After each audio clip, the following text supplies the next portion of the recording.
아이 재울 때 그 수면 시간을 좀 이렇게 꾸준히 이렇게 기록을 해보면 좋아요. 그래서 제가 미라클 베드타임 코칭을 할 때 사용했었던 그 기록 일지 그거를 제가 제 블로그에 올려놓을게요. 여러분들 혹시 필요하면 다운받아서 쓰시길 바랄게요. 어떻게든 여러분의 삶이 조금 더 윤택해지고 또 엄마 노릇이 덜 힘들 수 있다면 좋겠습니다.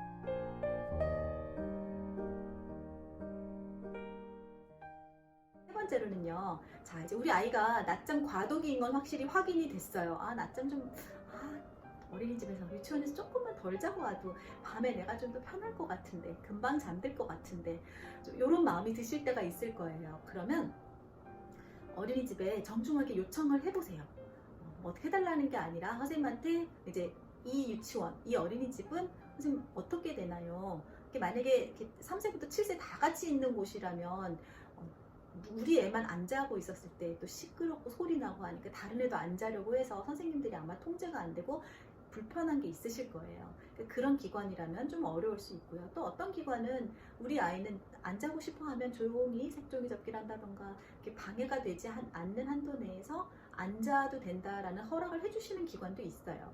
그러니까 그게 어떻게 되는지 우리 아이 어떻게 해달라고 요청을 하는 게 아니라 이 기관은 어떤지 거꾸로 예의 바르게 선생님한테 물어보시고 지금 저희 집은 이래요. 밤에 애가 잠이 안 와서 2시간씩 빙글빙글 돌아요. 엄마인 제가 너무 힘든데 선생님 어떻게 개선할 수 있는 방법은 없을까요? 차라리 이렇게 물어보시면 선생님이랑 대화가 더 잘 될 거예요. 그리고 선생님도 그걸 아시고 만약에 조건이 엄마 원하시는 대로 100% 해드리진 못하더라도 그럴 경우에는 선생님이 이렇게 낮잠을 막 2시간씩 푹 자게 안 두고 일찍 깨워준다던가 뭐 이런 방법을 또 취해 주시니까요. 선생님이랑 건강한 소통, 예의 바른 소통을 한번 해보세요. 그리고 이제 아이의 수면 패턴이 어느 정도 엄마가 이해가 됐다면요. 예전에 막무가내로 왜 안 자? 엄마 힘들어! 막 이러면서 짜증 내실 때는 네. 아이도 힘들고 엄마도 힘들지만요. 이제 아이가 얘가 낮잠을 자서 이런 거구나. 이런 연결을 이해하셨다면 이제 아이가 이제 그렇게 일찍 잠이 오지 않아서라도 자지 않는다는 걸 엄마가 이해하시고요. 엄마가 감정적으로도 조금 더 편안하게 마음 먹으시고요. 또 아이 재울 때 그럼 차라리 엄마도 같이 잔다라는 생각으로 옆에 누우셔서 주무세요. 그러다 보면 어느새 아이는 좀 커서 또 아이의 수면 패턴이 바뀌고요. 낮잠을 안 자는 시기가 오고요. 엄마는 또 그 기간에 아이 자면서 같이 일찍 자버리면 다음날 아이보다 조금 더 일찍 일어나서 미라클 모닝같이 그런 아침 시간을 엄마만의 시간으로 보낼 수 있는 기회도 생기더라고요. 그러니까 엄마의 시간은 일찍 자는 날은 좀 일찍 일어날 수 있고 또 늦게 자는 날은 또 엄마도 또 아침까지 푹 자게 되고 이렇게 들쑥날쑥한 기간이에요. 어쩔 수 없어요. 육아하는 기간 동안 너무 내 성장을 위해서 난 책도 읽고 싶고 나만의 시간 막 필요한데 그래서 너무 조바심 내거나 그러다 보면요. 아무래도 그 감정적인 부분들이 아이에게 전달이 되고 그게 좀 아이에게 짜증으로 가기도 하기 때문에 너무 이렇게 무리는 하지 마시고요. 아이한테 더 잘할 수 있는 방법을 더 우선으로 두시는 건 어떨까라는 제안은 해드리고 싶어요. 순리대로 해야지 어떻게 하겠어요. 그죠? 애들 금방 크니까 너무 조바심 내지 마세요. 엄마 자기개발 천천히 또 할 수 있더라고요. 그리고 이제 마지막으로요. 애가 밤 11시, 12시 잤어요. 그리고 다음날 10시에 일어났어요. 그리고 어린이집을 10시 반에 갔어요. 이런 아이는 10시간 충분히 자긴 잤단 말이에요. 근데 이 수면 시간이 이제 뒤로 밀려난 거잖아요. 이럴 경우는요. 저녁에 일찍 재우려고 노력하시는 게 아니라 아침에 아이를 좀 일찍 깨우려는 노력을 하셔야 해요.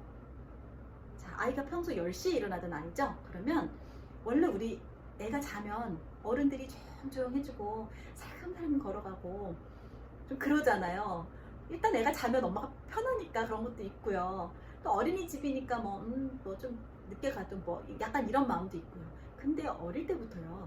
아이가 자기가 가야 하는 기관에 뭐라 그럴까요? 늦게 가거나 이러면 아이도요. 좀 이렇게 위축돼서 들어가고 해요. 미라클 베드타임 하시던 과정에서 이걸 하시면서 코칭 받으시면서 아이가 변해서 이제 지각하지 않고 일찍 가게 된 경우를 보면요. 대번에 어머님이 그렇게 말씀하세요. 아이가요. 이제 지각하지 않으니까 아이도 더 당당해지고 선생님한테 막 물개박수 칭찬받고 아이도 되게 기뻐한다는 거예요. 난 이제 지각하지 않고 더 당당해졌다라는 거예요. 그래서 너무 고맙다라고 그러시더라고요. 근데 그게 뭐 학교도 아니고 뭐 출결 뭐 이런 거 뭐 기록에 남는 것도 아닌데 어린이집인데 좀 늦으면 어때? 지각하면 어때? 라고 생각하시지만요. 아이에게는 아이 나름 그게 사회생활이란 말이에요.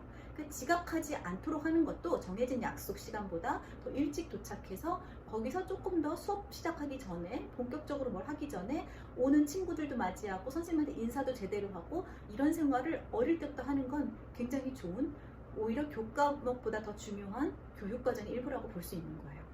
그러니까 우리 아이들 아무리 어린이집 다녀도요, 유치원 다녀도 좀 일찍 자고 일찍 일어나는 습관은 버릴 게 없는 좋은 습관이라고 생각하시고 아침 시간부터 조금 일찍 깨우는 걸 한번 염두에 두보세요. 어차피 얕은 잠을 자고 있는 시간대가 이렇게 진행이 되고 있기 때문에 엄마가 커튼을 좀 젖히고 좀 이렇게 일부러 걸을 때도 너무 조용조용 살금살금 안 걷고 좀 소리도 내고요. 생활소음도 좀 내시고 아니면 좀 음악 같은 것도 좀 틀어서 아이가 이제 자연스럽게 깰 수 있도록 한 3, 40분, 원래 아이가 10시에 일어났다면 한 9시부터 엄마가 좀 소음을 좀 내보세요. 그렇게 해서 좀 일찍 일어났잖아요. 그러면 어김없이 그날 저녁에 조금 더 일찍 자요.